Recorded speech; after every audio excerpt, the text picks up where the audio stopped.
নমস্কার দর্শক বন্ধুরা, রেস স্পোর্টস এর পর্দায় আপনাদের সবাইকে স্বাগতম। আমি সায়ন এবং এই মুহূর্তে রয়েছি নেতাজি সুভাষচন্দ্র বোস আন্তর্জাতিক বিমানবন্দরে এবং কিছুক্ষণ আগেই কিন্তু শহরে পৌঁছে গেল স্প্যানিশ মিডফিল্ডার ড্যানি র্যামিরেস। 1 বছরের চুক্তিতে কিন্তু তিনি পাঞ্জাব এফসি থেকে ইস্ট বেঙ্গলে এসেছেন এবং ইস্ট বেঙ্গলে আসার আগে তিনি কিন্তু আগের মরশুমে পাঞ্জাব এফসির জার্সিতে কিন্তু দাপিয়ে খেলেছে এবং তার পারফরমেন্স এতটাই নজর কাড়া ছিল যে যখন একটা চ্যাম্পিয়ন দলের একজন চ্যাম্পিয়ন ফুটবলার বলা যেতেই পারে, আমি কথা বলছি মিগুয়েল ফিগুয়েরা। সেই মিগুয়েল ফিগুয়েরা যখন বেরিয়ে গেল, সে যখন প্রতিপক্ষ দল মোহনবাগানে গিয়ে জয়েন করলো, সেখানে তার জায়গাটা ফিল আপ করার জন্য ইস্টবেঙ্গল ম্যানেজমেন্ট কিন্তু এই ড্যানি র্যামিরেসকেই বেছে নিয়েছেন এবং ড্যানি র্যামিরেস তিনি কিন্তু ডুরান্ডের প্রথম ম্যাচ অর্থাৎ কলকাতা ডার্বির শুরুর 3 দিন আগে শহরে পৌঁছে গেলেন। আমরা জানি যে আগের দিন আন্টোনিও লোপেজ হাভাস,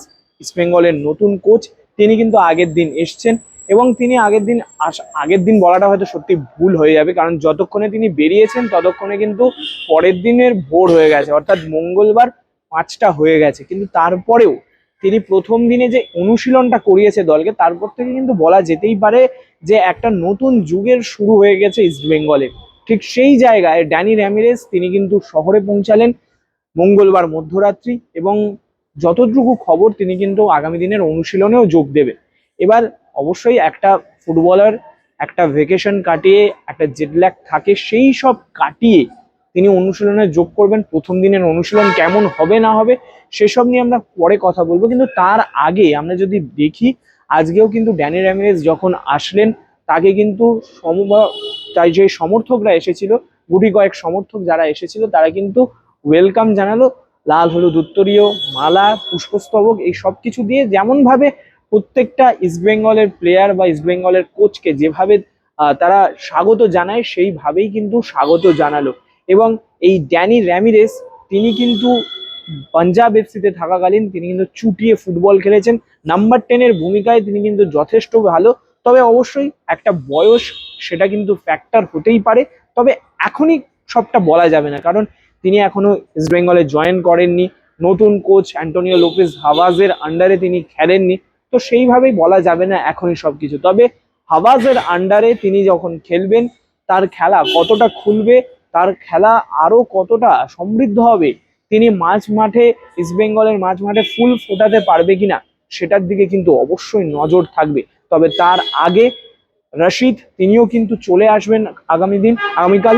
এবং এই যে দুই মিডফিল্ডার ইস্টবেঙ্গলের, এই প্রধান দুই মিডফিল্ডার এই মরশুমে যখন তারা দুজন পৌঁছে গেল ডুরান্ড ডার্বির আগে, বলা যেতেই পারে যে ডুরান্ড কাপের যে প্রথম ম্যাচ অর্থাৎ কলকাতা ডার্বিতে এই দুজন বিদেশি অপশন ব্যবহার করলেও করতে পারেন আন্টোনিও লোপেজ হাভাস। এখন দেখার এই দুজন বিদেশি, অবশ্যই যেটা প্রথমেই বললাম যে এতটা একটা ভেকেশন কাটিয়ে তারা আসছেন এবং সেই সময় হাতে মাত্র যেখানে 3টে দিন সময় থাকবে, রশিদ যেদিন অনুশীলনে যোগ দেবে সেই সময় কিন্তু হাতে সময় থাকবে মাত্র 2 দিন। তো অর্থাৎ ড্যানি র্যামিরেস এবং মোহাম্মদ রশিদ তারা দুজন কতটা নিজেদেরকে ডার্বির আগে প্রস্তুত করতে পারবে সেটা নিয়ে কিন্তু একটা প্রশ্ন থাকবে, সেটা নিয়ে একটু সংশয় থাকবে। তবে ওই যে কোচ হচ্ছে অ্যান্টোনিও লোপেজ হাভাস, তিনি সবকিছু করতে সম্ভব, সবকিছু তিনি করে দেখাতে পারেন। তো এখন দেখার ডার্বির আগে, কলকাতা ডার্বির আগে তা এই দুজন ফুটবলারকে তৈরি করে নিতে পারেন কিনা। আসুন রেস স্পোর্টসের পর্দায় কলকাতা আন্তর্জাতিক বিমানবন্দর থেকে যখন ড্যানি র্যামিরেস বেরাচ্ছেন, তাকে যেভাবে ইস্টবেঙ্গল সমর্থকরা স্বাগত জানালো সেই দৃশ্য দেখে নিন রেস স্পোর্টসের পর্দায়।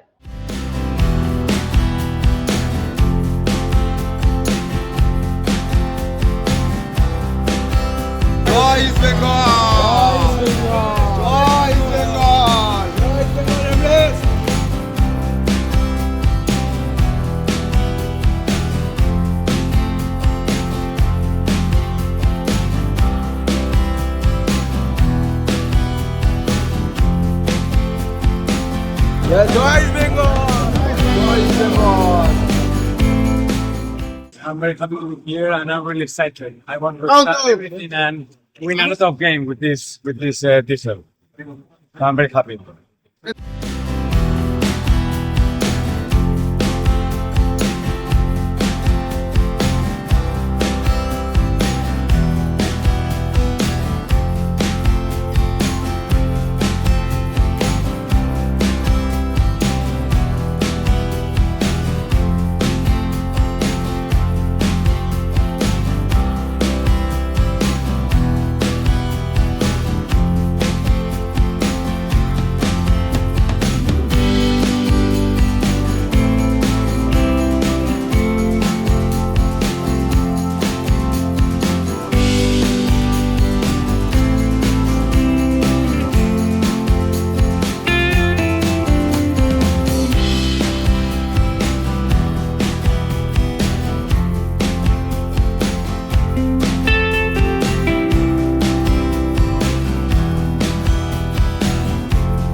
কলকাতা বিমানবন্দর থেকে আমি সায়ন, রে স্পোর্টস।